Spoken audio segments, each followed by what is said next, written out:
اور اب خبر شامل کرتے ہیں راولپنڈی سے۔ ملک ندیم کی رپورٹ کے مطابق روات پولیس کی بڑی کارروائی، چوری کی واردات میں ملوث اساس ادارے کے ریٹائر افسر کا گھریلو ملازم گرفتار، لاکھوں روپے کے طلائی زیورات، ملکی اور غیر ملکی کرنسی برآمد شدہ طلائی زیورات میں 10 کڑے، 16 چوڑیاں، 12 انگوٹھیاں، ایک قیمتی ڈائمنڈ سیٹ، جبکہ کرنسی میں 12,800 امریکی ڈالر اور 5,50,000 روپے شامل ہیں۔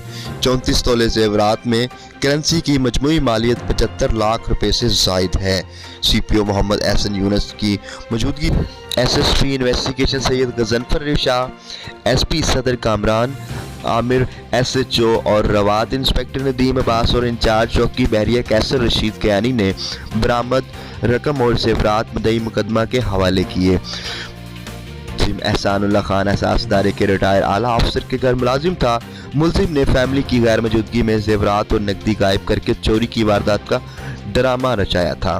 ملزم نے اپنا جرم چھپانے کے لیے گھر میں لگے C C T V D V R بھی توڑ دیا تھا۔ روات پولیس نے مقدمہ درج کر کے تمام زاویوں پر تفتیش کرتے ہوئے ملزم احسان اللہ سے انویسٹیگیشن کی، جس نے واردات کا انکشاف کیا۔